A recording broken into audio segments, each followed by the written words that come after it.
Welcome to another episode of Blocks and Barriers with me, Tracy the Health Coach. Today we don't have a special guest, but I thought I would do something a little bit different. And we are going to have some special guests coming up, speaking on diabetes, speaking on substance misuse, speaking on alcohol. And I just thought it's important before we get to those episodes to talk about this issue. Why do people not seek professional help?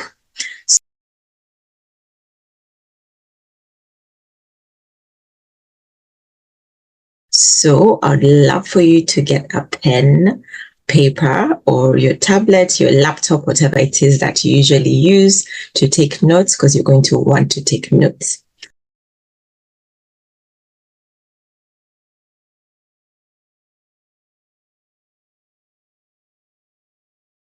So as always, don't forget to like, share, and subscribe.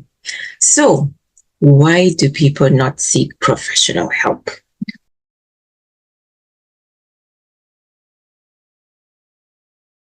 Why haven't you not sought professional help in a case or in a situation, in an area of your life that you feel that you need to? So the first thing that people struggle with is you just feel awkward about talking about what's going on with you when it comes to your health, when it comes to your lifestyle.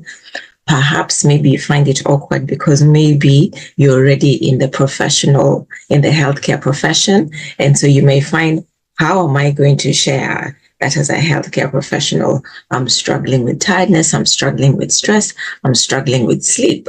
So sometimes people feel awkward to share what's really going on. Or the second reason why people may find it difficult to seek help is also because you feel embarrassed or you feel ashamed for whatever reason. And again, if I use the example of a healthcare professional, you may find that, or even someone who's an expert in their field, you may feel, how is it as an expert in my field, as an expert, as a doctor, as a cardiologist, how is it that I'm struggling with weight loss myself? How is it I'm struggling with sleep? So sometimes we're embarrassed or we're ashamed to say, you know what, maybe I have an addiction. So these are some of the things that may make someone not seek help. Sometimes we're not even aware that we need help. So for you, your life is normal. When somebody asks you, how are you doing? I'm fine. And so why would you seek help if you're fine? Another reason is sometimes we can be in denial. Maybe everyone around us is saying, you're working too much, you're working too much. In your view, you're not working too much. You're focused, you are disciplined, and you're not working too much. So sometimes we could be in denial. Another reason we may not seek professional help is we fear. We have fear. What is it that will happen if I seek professional help? What will change? Sometimes we don't like change. So the thought of something changing, even if it's for our good, may prevent you or may hold you back from seeking help. Or what does it change? What does that mean for my usual lifestyle? Maybe if you want to try eating healthy, maybe your work colleagues go to lunch at KFC every lunchtime. So does that mean you will be out of the circle? What does this change mean? If I seek help, what does that actually mean for my life and how I'm used to it?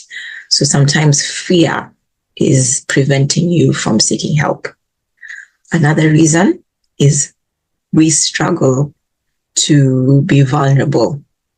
And so again, how is it you're going to share that you're depressed, that you're sad, that you're struggling with just something in your health? So the thought of being vulnerable is something that holds us back. Then, of course, you have stigma. And one of the examples in stigma is for men. Men who are strong, who are deemed strong, are not supposed to cry. You're not supposed to seek help. So how will you seek help and break against what society or the world deems is normal or is a sign of strength? Or sometimes you may find you're the matriarch of the family, you're the eldest in the family, people look up to you. And so how is it that you're going to seek help? How can you seek help, which means something is wrong? You're not in control of something. So sometimes these titles, these stigmas on us, including culture, where your culture and so many cultures have this where, no, we don't share our dirty laundry. So seeking support or seeking help is seen as sharing your dirty laundry. Or again, you have a titled world-renowned expert, the doctor, the pastor, the author of so many books. How is it that you, who has all this knowledge, you don't know how to take care of yourself, or you're struggling in an area? So all these things can hold you back from seeking help.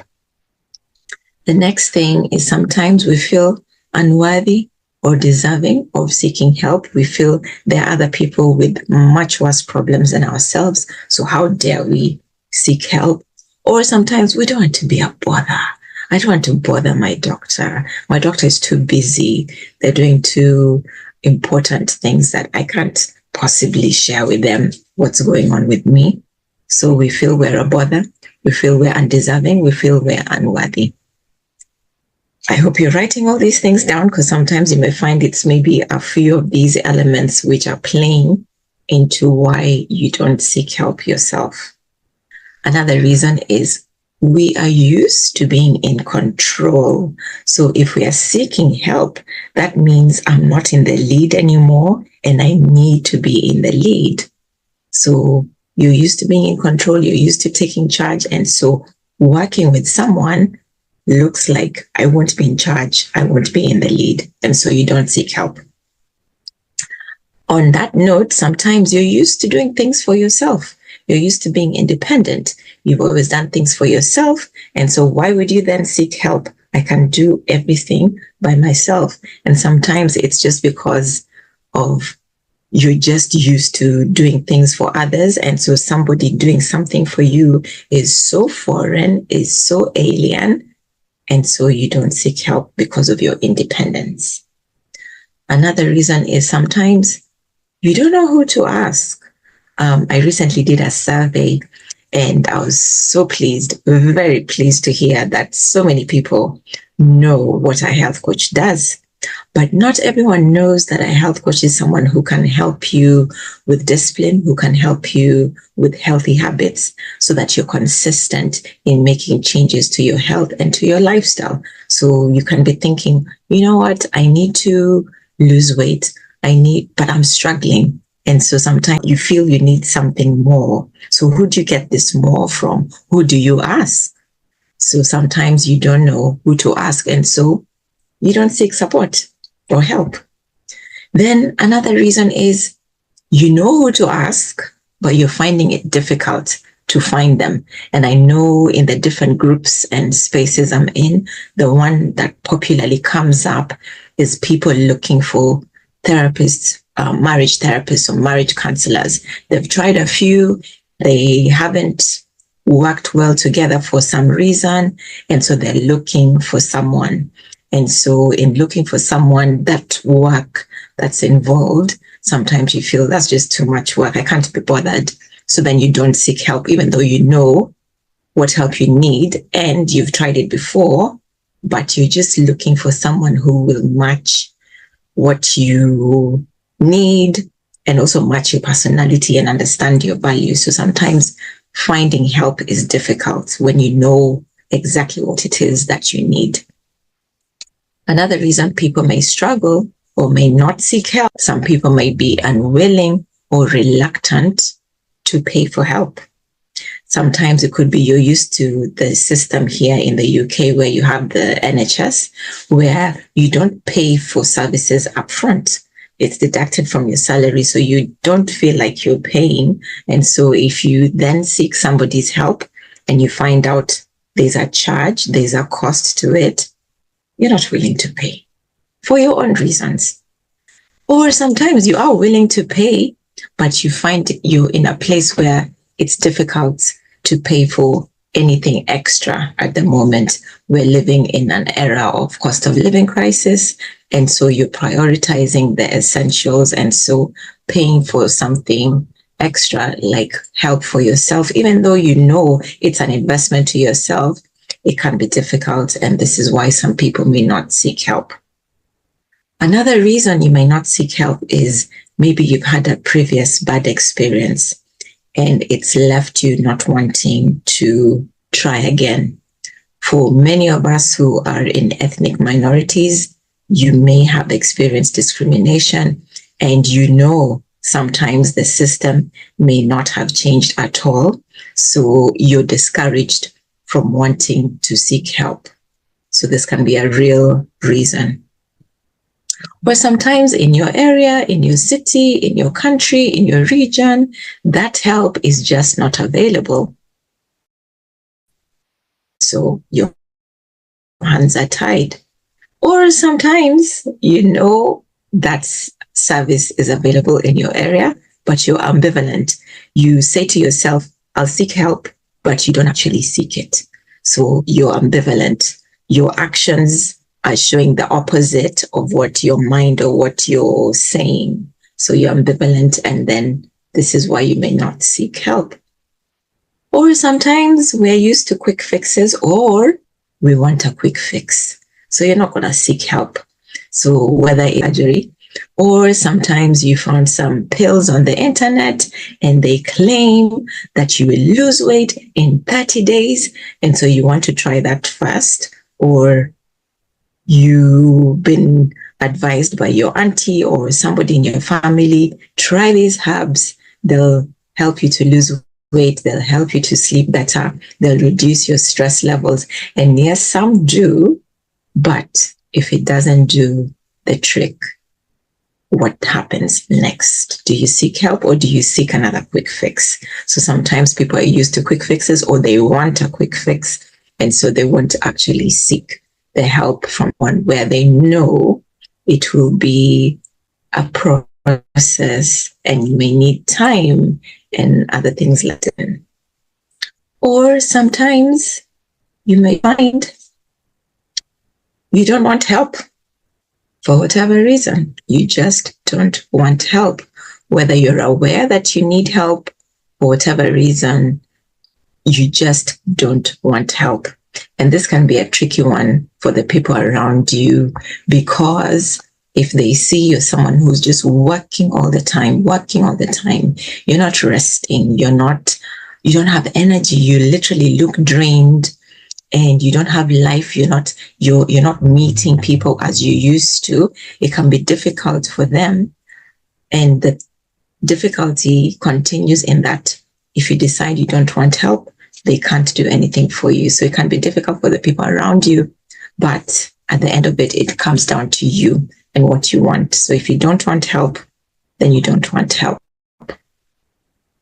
Or sometimes you assume or you overthink things and you feel, you know what, I've got HIV, I've got cancer, that's terminal, it can't be cured. Or I've got type 1 diabetes, or I've got long COVID, there is no cure.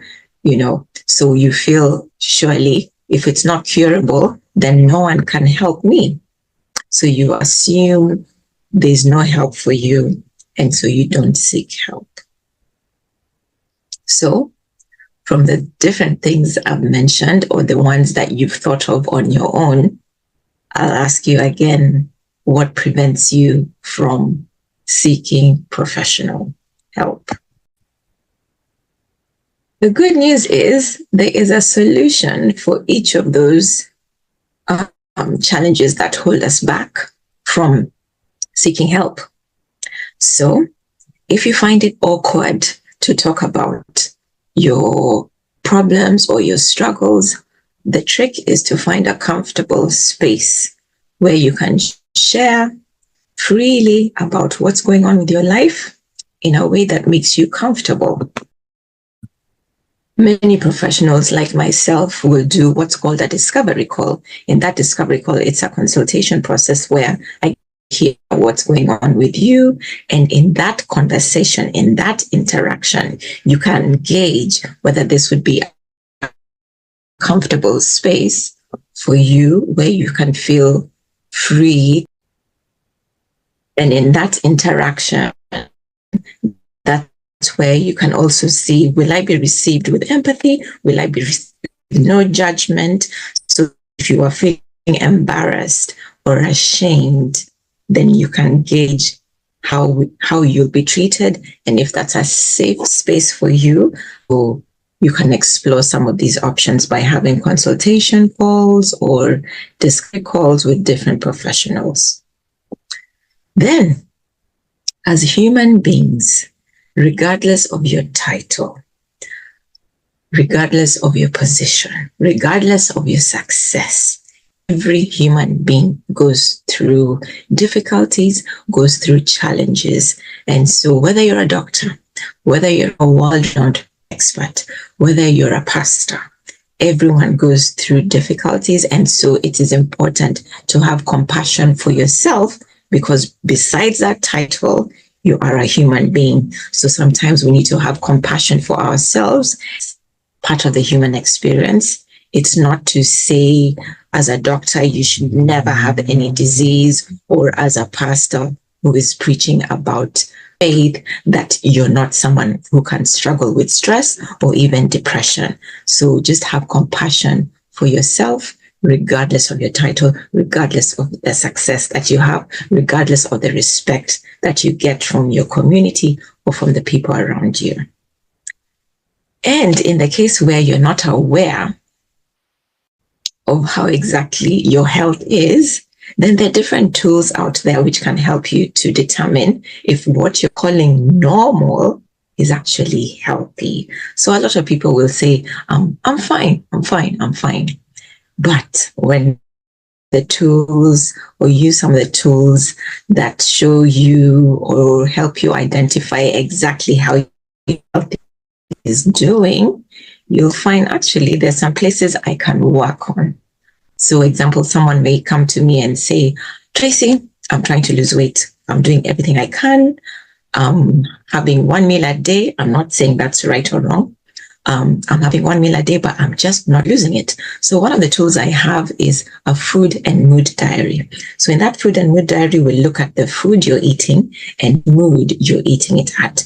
So you'll see on a Monday, you have 16 custard creams. And when we explore and dig, we find that on a Monday, you usually have a meeting, and that usually stresses you. So if we deal with the stress in some way, then you'll find you reduce that stress level, and then you find that the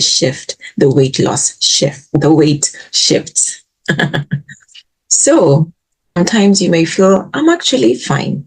But when we do certain tools, again, another tool I have is your health score, but you discover you're only sleeping 4 hours. In the afternoons, you're tired. You're not sleeping well. Your hormones are up. So are you really fine? Your body is saying something is going on. So sometimes it's just good to use some of these tools to really identify, is your normal really healthy? Then, if you're somebody who is in denial, and it's a tricky one, because if you're in denial, will you accept that you're in denial? But if you keep hearing the same message from different people, you're working too much, you need to take a break, you need to go on holiday, you need to rest. Someone that you trust who will be able to tell you the truth. And then just take what they say under current. You may not want to do something about it yet, because as I said before, you're focused. You have a project you're working on, a personal project. Maybe you're building a house, and so it requires you to have discipline and work and get that money. But there's a cost to everything. So find a trusted person who can share with you their insight truthfully, and someone you know has nothing to gain or nothing to lose by telling you the truth, and just take it under advisement. Now, all of us go through fear sometimes, and sometimes the fear can be, if I seek support, things will change. I may actually be successful. So fear comes in our lives time to time. And so you've dealt with fear in the past. So how have you dealt with fear in the past? What strengths can you get from those episodes that you can use in this moment where you know an area in your life that you need to work on, an area in your health that you need to work on, but you're holding back because of fear? So in the past, what has worked for you when it comes to fear? And what strengths can you use to help you overcome that fear? Then when it comes to being vulnerable, sometimes it's just good to acknowledge, you know what? I find it hard to express myself. I find it hard to talk about my feelings. And you can do this on your own. Just simply write it down. Why do I find it difficult to be vulnerable? And just write everything down that comes into your head. Don't judge it. Have no judgment for yourself and what you write or what you think. Just write it down. And if you get to the point where you feel comfortable enough to seek help, if you find it difficult to express, you know what, I find this really difficult, you can share with them what you had written. And I promise you that professional will be able to take care of you, having seen why it's difficult for you to even seek help and the milestone, the achievement, what you've been able to do by coming forward, and they'll support you and they'll guide you in doing that. When it comes to stigma, men don't cry. Men shouldn't seek help, because if you're a strong man and does not seek help, you should be able to do things by yourself. When those thoughts come into play, or hearing some of these things from the people around you, it's important to then reframe it. Men do cry. Because men are human beings. If you're the matriarch of the family, you're used to being everyone and being strong for everyone. Two truths connect. You're strong and also not be okay. We hear this all the time, and it's true. It's okay not to be okay, or not deserving, or you're unworthy. Sometimes remind yourself you are worthy of the life, of the health that you desire. You are deserving to live peacefully, to live with a bunch of people around you who care about you, who protect you, who you can have fun with. You deserve all those things. And so sometimes you may need to repeat that to yourself. I am worthy, I am worthy, I am deserving, I am deserving, I am not a bother to anyone. Then if you're someone who likes to be in control, for you to be in control means you need to lead. For someone to take on your leadership, it means there's a partnership that's going on. You're never just controlling someone forcefully. I'm not talking about the situations. You always have a partnership on where someone has accepted your lead, someone has accepted your leadership. So you're always working in a partnership. And so when you seek help, there's actually a partnership going on there. So for me, what it looks like is we work together. I guide you, I support you, and I'll ask like, so this week, what feels natural for you to do? And you tell me, you know what, Tracy, I like this week, I'm going to do hula hoop. So right there, you're in control. You've taken the lead in the activity that you want to do tweak. So if you're somebody who does not want to seek help because you feel you'll be out of control or you will not be in the lead, please understand, in the same way in your other areas of your life, there's always a partnership when you're working with someone who's helping you. And it's a partnership where you work together. They're never forcing you. They're never leading you. In my case, I'm never telling you what to do. It's for you to decide what feels natural for you under my guidance, under my support, and then you decide what feels okay to do. So it's in a partnership. And in a case where you're finding it difficult to find help or to ask for help, then ask for referrals. Sometimes you can start with your GP. You know what? You told me to change my lifestyle. I'm really trying, but I'm really struggling. Is there someone who can help me? And the doctor will say, of course, I'll send you to a health coach. Or if you say to them, you know what, I lost someone years ago, but I'm now realizing I didn't deal with it and I need to do something. Could you send me to someone? Then of course they'll send you to therapy. Or you may ask me, oh Tracy, do you know someone who deals with, who can help me with marital or parental or whatever issues, but understanding the African culture? And I'll tell you, sure, because I have a directory, just like every healthcare professional has, of who find you to. So sometimes you can start with the professional that you know, and they'll be able to direct you in the way forward. Now, when it comes to unwillingness to pay, this one can be a difficult one, but this is what I'll.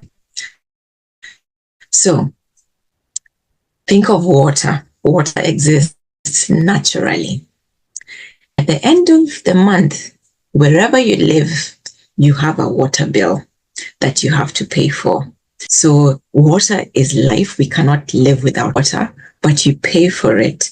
So sometimes the things that we need, we have to pay for because there's a value to them. So sometimes it's about looking at things in a different way, reframing it, instead of saying, why should I pay for someone to tell me what to eat?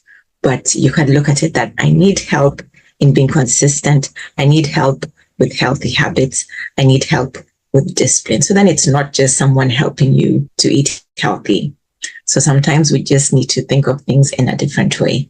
And there's a cost to everything that's good, whether bad. So the cost of you taking care of your body is the sacrifice that you will not sleep until late. You will not browse social media endlessly. So there's a sacrifice there, but there's a beautiful return. You get quality sleep, restful sleep. You wake up with energy. So that sacrifice, that cost came with a good turn. Whereas if you don't seek help, if you continue sleeping until late, then the cost is the next day you wake up feeling moody. Yes, you have your coffee. It will boost you up, but you need another one, and you're in a vicious cycle. There's a cost to everything that we do, whether monetary or non-monetary. And if you're someone who sees it is necessary to seek help, but at the minute you are struggling with your finances and you're struggling with costs, then sometimes if you're in the UK, the NHS system has services available. So again, start with your GP and then they can signpost you to the service that can help you. But you know how the system is. Sometimes there will be a long waiting list. So even people like health coaches are available on the NHS. The waiting list may be the thing that discourages, but that help is there. Or you have different charities that offer different services. And just recently, I had a meeting with a representative from Headway. So Headway is a charity and they help people with brain injury, and many of their services are actually free. Now, I'm not getting paid for this, but I'm just trying to share a point that there are services out there. You just have to look for them, and there'll be services that you may pay a little, or there's somewhere you can actually get without paying. Or you can option or ask, is there an option of payment plans so that you can pay for services slowly, and then at some point you still get access to those services. So there's always help with costs. Now, where you've had a situation where you had a bad experience before, if you're then in a new relationship, potential relationship where you could work with someone, then it is important for you to voice your time.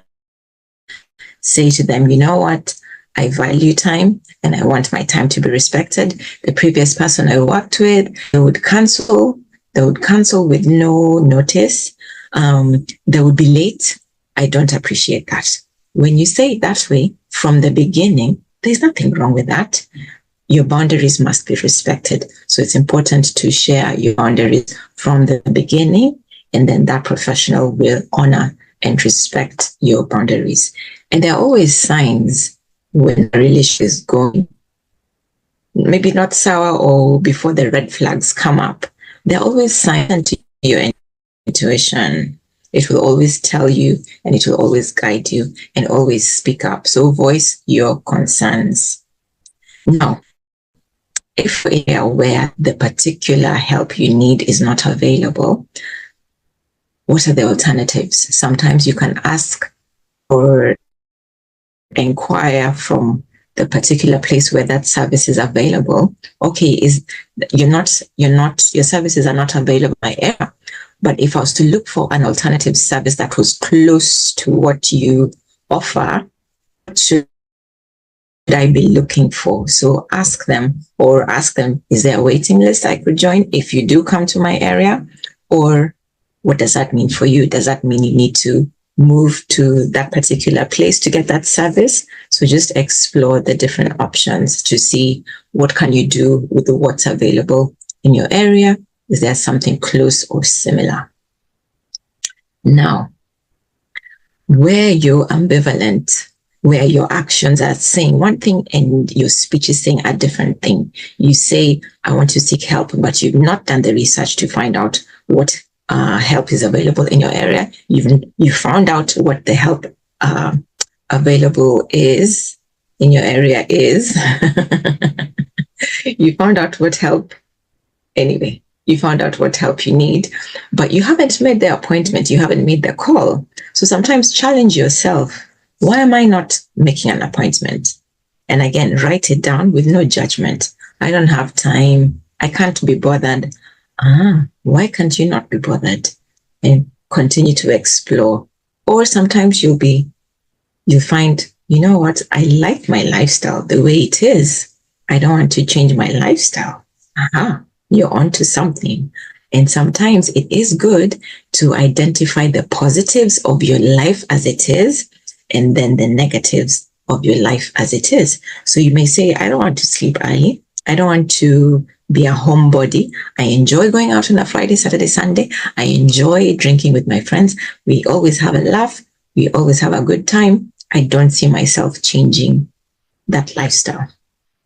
So the beauty is, there's never just one way to something. So there's never only just one way to have fun. There's never just one way to enjoying yourself with your friends. So again, explore and challenge yourself. So what I'm saying, when you find that you're ambivalent, when you're not taking that action, explore, write it down, have no judgment. And yes, sometimes do the positives of the life that you have and the health that you have, and also the negatives. And then you may find the real reason why you haven't sought for help. Then when it comes to quick fixes, we need to understand health is about being proactive. There's nothing you do in this life that you can ever do passively. And this is why I love to help my clients, so that they build those healthy habits. They build that discipline. They build that commitment. They build that consistency. I create an environment where you're held accountable. And it really works for so many people, because just the thought of knowing I committed to an action, I committed to doing my hula hoop, I committed to doing my meal planning, I committed to ending my TikTok browsing at 9 o'clock so I can sleep at 10 o'clock. There's something about meeting with me the following week that drives people, that motivates people. You know what? I committed. I said I'll do this, so I need to do this. But understand the commitment is to yourself. So you're always making these changes to yourself. And so taking care of yourself, taking care of your body, taking care of your health is always going to be proactive, and there's never going to be a quick fix. The quick fix will not last. And even when you've had surgery, whether it's gastric bypass, whether you're taking Ozempic, you still need to take care of your body. You always need to be proactive. Now, in a case where you do not want help for whatever reason. In the spirit of challenging yourself, I would ask you, who benefits from you not seeking help? Because there is someone who benefits when you don't seek help. Who is it? And then on the opposite side, who is at a disadvantage when you don't seek help? Who loses out from you not seeking help? So if you decide, I do not have a problem with alcohol, I do not have any addiction, who is losing out? And again, it's not to say you make changes for somebody else, but somebody somewhere is either gaining or somebody somewhere is at a disadvantage. So when you think about it that way, who is at a disadvantage when you don't seek help, and why? Why are they at a disadvantage? And then why is that disadvantage a disadvantage also to you? So then if your children are missing out because you don't have the energy, because you're working 60 hours a week, yes, they're at a disadvantage because they don't get to spend time with you. They don't get to get quality time with you. What's the disadvantage to you? The disadvantage to you is you're not getting to see who they really are. You're not creating that place that they can come and share with you what's going on. For now, it may be okay, but maybe later in their teenage years, that bond that should have been created earlier on is not created because you are working too much. Yes, you are working for them, but the time to spend together was not available. So if you think about it this way, no judgment on yourself. You're just looking at the advantages and the disadvantages of not seeking help, and the disadvantage to who it is a disadvantage to. And then you're just using all that information to get a bigger picture in maybe a way that you didn't see it before. No judgment ever on yourself. So when you're thinking, I've got cancer, I've got HIV, I've got type 1 diabetes, you are not your condition. So there's always help and care for the person behind that condition. And so you're still somebody who needs to sleep well. You're still somebody who needs to manage their stress. You're still somebody who needs to manage their energy levels. So there's always help for all those things. If you're somebody who you're struggling with lifestyle, maybe you have HIV, and we've seen throughout the years that people with HIV, so long as you're taking care of yourself, you're taking your medicines, you can live a long quality life. So then there's help for you, whether it's from your GP in taking your medicines, whether it's from the HIV clinic, whether it's your health coach to help you with the lifestyle aspect. There's always help for you as the person, because you're still a person. So you may want to work on your me time. You may want to work on your social connections. You may want to work on your health. You may want to work on your health. You may want to work on your weight. You may want to work on your energy levels, your personal achievements, your work, your career, your purpose, happiness, fun, family life, social life and friendships, fitness, whatever it is. If you break it down into those different areas, then you'll see there's always help for each of those areas. So how do we overcome this issue of holding back on seeking help? So in the next segment, which is the overcome segment, which aspect of your health do you feel could benefit from support? Maybe it's the usual one, you're tired, your energy levels, your sleep, your stress levels, or maybe from the ones I've mentioned just now, me time, friendships and social connections, purpose, happiness, fitness, whichever area. Where do you feel you need help? Which aspect of your health do you feel you need support from? And then who do you plan to reach out to for support? So who would be the best person to start with? It could be just to start with. You don't know who exactly it is, but you're going to start somewhere. So who do you plan to reach out to for support? And then the new segment, our plan segment, which is how you put what you know, what you've learned into practice. And this is where we all struggle with. We all know how to take care of our health, but putting it into action is a struggle. So when will you reach out to the person that you feel can support you? And when I say when, I am very specific. Not next week, not next month. Next week has 7 days, and in each day it has 24 hours. So what day is realistic for you? What time is realistic for you to reach out to this person as a start? Then, when you write it down, whether in your diary or in your phone, your chances of making this happen boost up again to about 80%. Because when you write things down, when you write your plan, a clear plan, which is exactly what you've done, you've said which area you need help with, you've said which professional you need to reach out to, and make it as specific as possible, not just a doctor. If it's a heart doctor, if it's a health coach, if it's a dietitian, put it there, not just healthcare professional. So be specific. And then you've said when you're going to do it. You've said Tuesday, you've said the time, 12 p.m., and include the format. So what method of contact will you use to reach out to that person? Will it be email? Will it be WhatsApp? Do they have a link you can just easily book and have a consultation with them? Will you send them a DM on their social media? Or will you DM them if you have, not DM, but WhatsApp message? What format are you going to use? So when you make a clear plan like this, you've identified the area that you need help. I need help with my stress levels. And you've identified who you're going to reach out to. I'm going to reach out to Tracy. When are you going to reach out? On Tuesday. What time? 12 p.m. How are you going to contact Tracy?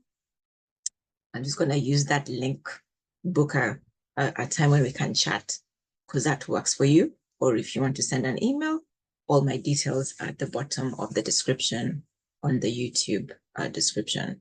So the format, the time, the day, who, and which area you want to talk to them about. When you set a clear plan like that, you're going to make it happen. The fact that you've written it down, whether in your diary or in your phone calendar, so that come Tuesday, it pops up and you do exactly what you committed to doing.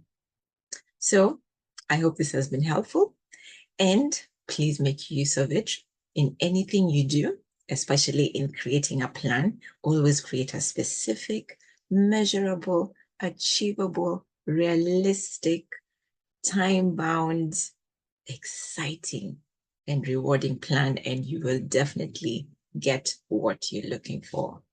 So use this info, use this knowledge in the upcoming episodes. So there'll be diabetes, there'll be substance misuse, there will be alcohol, and many more. So don't forget to like, share, subscribe. Thank you so much for watching, and take care of yourself.